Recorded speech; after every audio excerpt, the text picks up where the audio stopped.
जय संतोषी माँ भक्तजनों, आज हम आपको सुनाने वाले हैं इस वीडियो में शुक्रवार व्रत कथा। आज 25 जुलाई 2025 दिन शुक्रवार संतोषी माता का व्रत रखने वाले सभी व्रती को शुक्रवार व्रत कथा अवश्य सुननी चाहिए। तो भक्तों, आइए सुनते हैं संतोषी माता की व्रत कथा।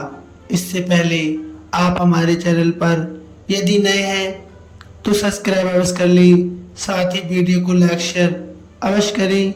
आपका बहुत धन्यवाद होगा। माता रानी आपके भंडारे भरे।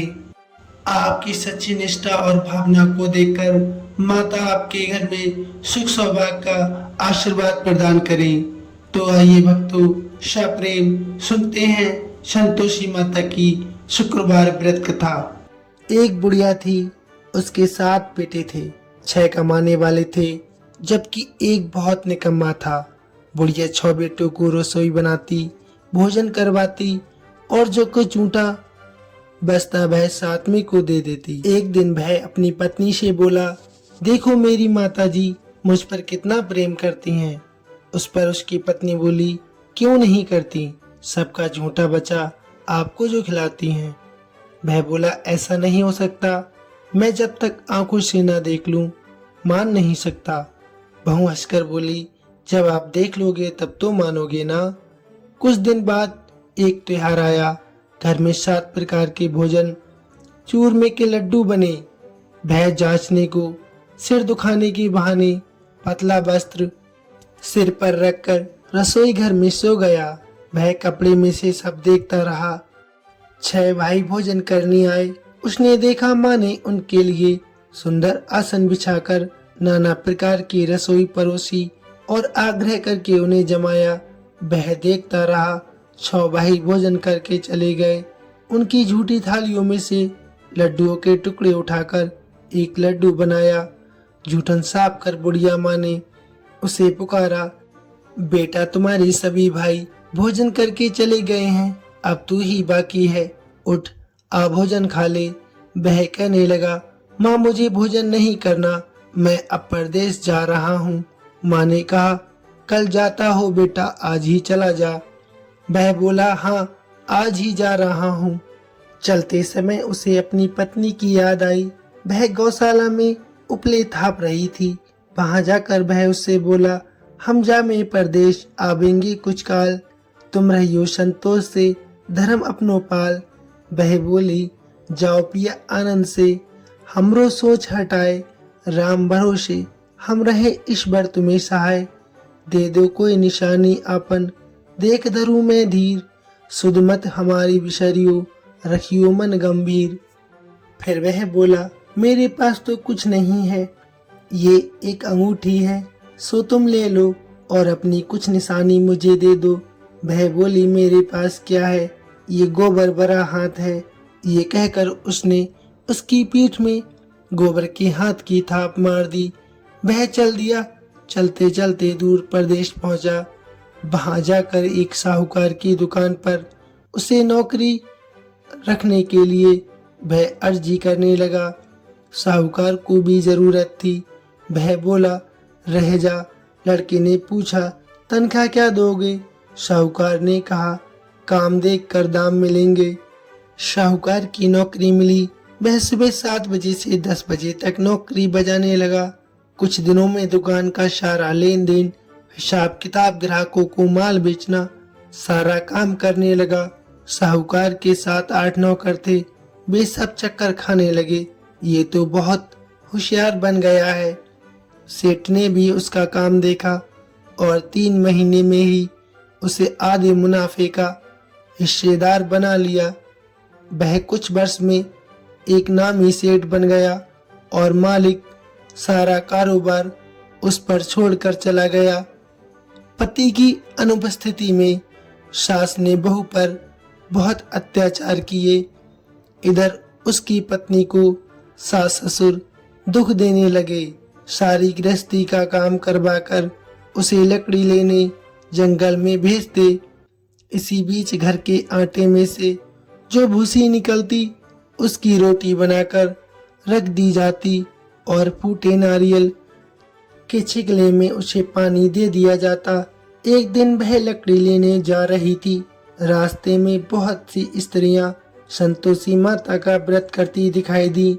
वह वहां खड़ी होकर कथा सुनने लगी और पूछने लगी, बहनों, तुम किस देवी देवता का व्रत करती हो और उसके करने से क्या फल मिलता है? यदि तुम इस व्रत का विधान मुझे समझा कर कहोगी तो मैं तुम्हारा बहुत बड़ा एहसान मानूंगी। तब उनमें से एक स्त्री बोली, सुनो बहन, ये संतोषी माता का व्रत है। इसके करने से गरीबी, बदुख आदि नाश हो जाता है और जो कुछ मन में अधूरी कामना होती है वह भी माता की कृपा से संपूर्ण हो जाती है। तब उसने पूछा, हे बहन, इस व्रत की विधि क्या है? वह भक्तिनी स्त्री बोली, सवा आने का गुड़ चना लेना, इच्छा हो तो 5.25 आने का लेना या 1.25 रुपए का, आप अपनी सहूलियत के अनुसार ले लेना। बिना परेशानी और श्रद्धा व प्रेम से भी जितना बन सके आप सबाया ही लेना। प्रत्येक शुक्रवार को निराहार रहकर कथा सुनना, इसके बीच क्रम न टूटे, लगातार नियम पालन करना। सुनने वाला कोई न मिले तो घी का दीपक जलाकर उसके आगे जल के पात्र के सामने रखकर कथा कहना। जब ये कार्य सिद्ध न हो, नियम का पालन करना और कार्य सिद्ध हो जाने पर व्रत का उद्यापन अवश्य करना। यदि किसी के ग्रह खोटे भी हो तो माता 1 वर्ष भर में कार्य सिद्ध अवश्य करती हैं। फल सिद्ध होने पर उद्यापन करना चाहिए, बीच में नहीं। उद्यापन में 2.5 सेर आटे का खाजा तथा इसी परिमाण से खीर तथा चने का साग करना। 8 लड़कों को भोजन करवाना। जहाँ तक मिले देवर जेठ भाई बंधु के हो, ना मिले तो रिश्तेदारों और पास पड़ोसियों के बुलाना। उन्हें भोजन करवाकर यथाशक्ति दक्षिणा देना। माता का नियम पूरा करना। उस दिन घर में कोई खटाई न खाना। ये सुन बुढ़िया के लड़के की बहू चल दी। रास्ते में लकड़ी के बोझ को बेच दिया और उन पैसों से गुड़ चना ले माता के व्रत की तैयारी करने आगे चली और सामने मंदिर देखकर पूछने लगी, ये मंदिर किसका है? सब कहने लगे, संतोषी माता जी का मंदिर है। ये सुनकर माता के मंदिर में जाकर चरणों में बह लौटने लगी। दीन होकर विनती करने लगी, हे माता, मैं निपट अज्ञानी हूँ, व्रत के कुछ नियम नहीं जानती हूँ, मैं बहुत दुखी हूँ। हे माता, हे जगत जननी, मेरा दुख दूर करें, मैं आपकी शरण में हूँ। माता को दया आई। एक ही शुक्रवार बीता था कि दूसरे शुक्रवार को उसके पति का पत्र आया और तीसरे शुक्रवार को उसका भेजा हुआ पैसा भी आ पहुंचा। ये देख जेठ जेठानी मुंह सिकोड़ने लगे, लड़के ताने देने लगे, काकी के पास पत्र आने लगे, रुपया आने लगा। अब तो काकी की खातिर बढ़ेगी। बेचारी सरलता से कहती, भैया, कागज आए या रुपया आए, हम सब के लिए अच्छा है। ऐसा कहकर आंखों में आंसू भरकर संतोषी माता के मंदिर में जाकर रोने लगी और कहने लगी, हे माता, हे मातेश्वरी, मैंने आपसे पैसा रुपया थोड़ी मांगा था। मुझे पैसे से क्या काम है? मुझे तो अपने स्वाग से काम है। मैं तो अपने स्वामी के दर्शन मांगती हूँ। तब माता ने प्रसन्न होकर कहा, जा बेटी, तेरा स्वामी जल्दी आएगा। ये सुनकर खुशी से बावली होकर वह घर में जाकर काम करने लगी। अब संतोषी माँ विचार करने लगी, इस भोली पुत्री को मैंने कह तो दिया है कि तेरा पति जल्दी आएगा, लेकिन कैसे वह तो इसे स्वप्न में भी याद नहीं करता। उसे याद दिलाने को मुझे ही जाना पड़ेगा। इस तरह माताजी उस बुढ़िया के बेटे के पास जा स्वप्न में प्रकट हो कहने लगी, साहूकार के बेटे सो रहा है या जागता है? वह कहने लगा, माता, सोता भी नहीं हूँ, जागता भी नहीं हूँ, कहो क्या आज्ञा है? तब माताजी कहने लगी, तेरे घर बार कुछ है या नहीं? वह बोला, मेरे पास सब कुछ है, माँ बाप बहू क्या कमी है। माँ बोली, भोले पुत्र तेरी बहू घोर कष्ट उठा रही है। तेरे माँ बाप उसे परेशानी दे रहे हैं। वह तेरे लिए तरस रही है, तू उसकी सुध ले। वह बोला, हाँ माता जी, ये तो मालूम है मुझे, परंतु जाऊं तो जाऊं कैसे। परदेश की बात है, लेन देन का कोई हिसाब नहीं, कोई जाने का रास्ता नहीं आता, कैसे चला जाऊं। माँ कहने लगी, मेरी बात मान, सवेरे नहा धोकर संतोषी माता का नाम ले। घी का दीपक जला, दंडवत कर दुकान पर जा बैठना। देखते ही देखते तेरा सारा माल बिक जाएगा। सांझ होते होते धन का भारी ढेर लग जाएगा। अब बूढ़ी की बात मानकर वह नहा धोकर संतोषी माता को दंडवत घी का दीपक जला दुकान पर जा बैठा। थोड़ी देर में देने वाले रुपया लाने लगे, लेने वाले हिसाब लेने लगे। कोठे में भरे सारे सामान खरीदार नगद दाम में सौदा करने लगे। शाम तक धन का भारी ढेर लग गया। मन में माता का नाम लेकर, चमत्कार देखकर प्रसन्न होकर घर जाने के लिए गहने, कपड़े, वस्त्र आदि खरीदने लगा। यहाँ काम से निपट तुरंत वह घर को रवाना हो गया। उधर उसकी पत्नी जंगल में लकड़ी लेने जाती है। लौटते वक्त माताजी के मंदिर में विश्राम करती है। वह तो उसके प्रतिदिन रुकने का जो स्थान ठहरा। धूल उड़ती देख वह माताजी से पूछती है, हे माता, ये धूल कैसी उड़ रही है। तब माताजी कहती हैं, हे पुत्री, तेरा पति आ रहा है। अब तू ऐसा कर, लकड़ियों के 3 बोझ बना ले। एक नदी किनारे रख और दूसरा मेरे मंदिर पर, तीसरा अपने सिर पर। तेरे पति को लकड़ियों का गट्ठर देखकर मोह पैदा होगा। वह वहां रुकेगा, नाश्ता पानी खाकर माँ से मिलने जाएगा। तब तू लकड़ियों का बोझ उठाकर जाना और चौक में गट्ठर डालकर जोर से आवाज लगाना, लो सासू जी, लकड़ियों का गट्ठर लो, भूसी की रोटी दो, नारियल के खेपड़े में मुझे पानी दो, आज कौन मेहमान आया है। माताजी से बहुत अच्छा कहकर वह प्रसन्न मन से लकड़ियों के 3 गट्ठर बनाती है, एक नदी किनारे पर और एक माताजी के मंदिर पर रखकर, और बाकी अपने सिर पर रखकर खुशी से घर की तरफ चलने लगती है। इसी बीच इतने में एक मुसाफिर आ पहुंचा। सूखी लकड़ी देखकर उसकी इच्छा उत्पन्न हुई कि वह यहीं पर विश्राम करे और भोजन बना खाकर पीकर गांव जाए। इसी तरह रुककर भोजन बना विश्राम करके गांव को चला गया। सबसे प्रेम से मिला। उसी समय सिर पर लकड़ी का गट्ठर लिए वह उतावली सी आती है।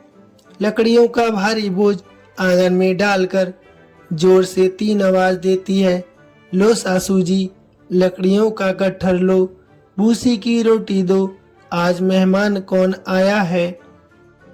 ये सुनकर उसकी सास बाहर आकर अपने बहू को दिए हुए कष्टों को भुलाने हेतु कहती हैं, बहू ऐसा क्यों कहती है, तेरा मालिक ही तो आया है। आ बैठ, मीठा भात खा, भोजन कर, कपड़े गहने पहन। उसकी आवाज सुन उसका पति बाहर आता है। अंगूठी देख व्याकुल हो जाता है। माँ से पूछता है, माता ये कौन है। माँ बोलती हैं, बेटा ये तेरी बहू है। जब से तू गया है तब से सारे गांव में भटकती फिरती है। घर का काम काज कुछ करती नहीं, 4 पहर आकर खा जाती है। वह बोला, ठीक है माँ, मैंने इसे भी देखा है और तुम्हें भी। अब दूसरे घर की ताली मुझे दो, मैं उसमें जाकर रहूंगा। माँ बोली, ठीक है बेटा, जैसी तेरी मर्जी। तब वह दूसरे मकान की 3री मंजिल का कमरा खोलकर सारा सामान जमा कर वहां पर रहने लगा। एक दिन में राजा के महल जैसा ठाट बाट उसने बना लिया। अब क्या था, बहू सुख भोगने लगी। इतने में शुक्रवार आ गया। तब उसकी पत्नी ने अपने पति से कहा, मुझे संतोषी माता का व्रत का उद्यापन करना है। पति बोला, खुशी से कर लो। वह उद्यापन की तैयारी करने लगी। जिठानी के लड़कों को भोजन के लिए कहने गई। उन्होंने मंजूर किया, परंतु पीछे से जिठानी ने अपने बच्चों को सिखाया, देखो बच्चों, भोजन के समय खटाई मांगना जिससे उसका उद्यापन पूरा ना हो सके। लड़के जीमने आए, खीर खाना पेट भर कर खाया, परंतु बाद में खाते ही कहने लगे, हमें खटाई दे दो, खीर खाना हमको भाता नहीं, देखकर अरुचि होती है। वह कहने लगी, भाई खटाई किसी को नहीं दी जाएगी, ये संतोषी माता का प्रसाद है। लड़के उठ खड़े हुए, बोले हमें पैसा लाओ। बोली बहू कुछ नहीं जानती, सोने पैसे दे दिए। लड़के उसी समय हट करके इमली खटाई लेकर खाने लगे। ये देखकर बहू पर माताजी ने कोप किया। राजा के दूत उसके पति को पकड़कर ले गए। जेठ जेठानी मनमाने वचन कहने लगे, लूट लूट कर धन इकट्ठा कर लिया था, अब सब मालूम पड़ जाएगा जब जेल की मार खाएगा। बहू से ये कटु वचन सहन नहीं हुए, वह रोती हुई माताजी के मंदिर में गई। कहने लगी, हे माता तुमने ये क्या किया, हंसाकर अब हमको क्यों रुलाने लगी। माताजी बोली, बेटी तूने उद्यापन करके मेरा व्रत भंग किया है। वह कहने लगी, माता मैंने कुछ अपराध नहीं किया, मैंने तो लड़कों को भूल से पैसे दे दिए थे, मुझे क्षमा कर दो, मैं तुम्हारा फिर से उद्यापन करूंगी। माता बोली, अब भूल मत करना। वह कहने लगी, अब नहीं होगी, अब बतलाओ वे कैसे आवेंगे। माँ बोली, जा पुत्री, तेरा पति तुझे रास्ते में आता मिलेगा। वह निकली, राह में पति आता मिला। वह पूछने लगी, कहाँ गए थे। वह कहने लगा, इतना धन जो कमाया है उसका टैक्स राजा ने मांगा था, वह भरने गया था। वह प्रसन्न होकर बोली, भला हुआ, अब घर चलो। कुछ दिन बाद फिर शुक्रवार आया। वह बोली, मुझे फिर से माता का उद्यापन करना है। पति ने कहा, ठीक है करो। बहू फिर जेठ के लड़कों को भोजन के लिए कहने गई। जेठानी ने तो एक दो बातें सुनाई, सब लड़कों को सिखाने लगी, तुम सब लोग पहले ही खटाई मांगना। लड़के भोजन से पहले कहने लगे, हमें खीर नहीं खानी, हमारा जी बिगड़ता है, कुछ खटाई खाने को भी देना। वह बोली, खटाई किसी को नहीं मिलेगी, आना है तो आओ। ब्राह्मण के लड़के लाकर उसने भोजन करवाया। यथाशक्ति दक्षिणा की जगह एक एक फल उन्हें दिया। संतोषी माता प्रसन्न हुई। माता की कृपा होते ही 9वें मास उसको चंद्रमा के समान सुंदर पुत्र प्राप्त हुआ। पुत्र को पाकर प्रतिदिन माताजी के मंदिर जाने लगी। माँ ने सोचा ये रोज आती है, आज क्यों ना मैं इसके घर चलूं। ये विचार कर माता ने भयानक रूप बनाया। गुड़ चने से सना मुख, ऊपर सूंड के समान होठ, उस पर मक्खियां भिन बिना रही थीं।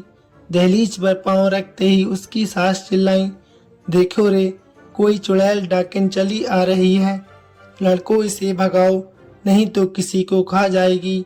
लड़के भागने लगे, चिल्लाकर खिड़की बंद करने लगे। बहू रोशनदान में से देख रही थी। प्रसन्नता से पगली बन चिल्लाने लगी, आज मेरी माताजी मेरे घर आई हैं। वह बच्चे को दूध पीने से हटाती है। इतने में सास का क्रोध फूट पड़ा। वह बोली, क्या उतावली हुई है, बच्चे को पटक दिया। इतने में माँ के प्रताप से लड़के ही लड़के नजर आने लगे। वह बोली, माँ मैं जिनका व्रत करती हूँ ये वही संतोषी माता है। सबने माता जी के चरण पकड़ लिए और विनती करने कहने लगे, हे माता, हम मूर्ख हैं, हम अज्ञानी हैं, तुम्हारे व्रत की विधि हम नहीं जानते। व्रत भंग कर हमने बहुत बड़ा अपराध किया है। जग माता आप हमारा अपराध क्षमा करो। इस प्रकार माता उनकी कटु भावना को सुनकर बहुत प्रसन्न हुई। बहू को जैसा माता ने फल दिया वैसा माता ने सबको दे दिया। जो कथा सुने या सुनावे उसका मनोरथ पूर्ण हो। प्रेम पूर्वक बोलिए संतोषी माता की जय। दोस्तों वीडियो कैसी लगी प्लीज कमेंट में अवश्य बताइए, साथ ही लाइक शेयर अवश्य करना। संपूर्ण वीडियो देखने के लिए आपका बहुत बहुत धन्यवाद।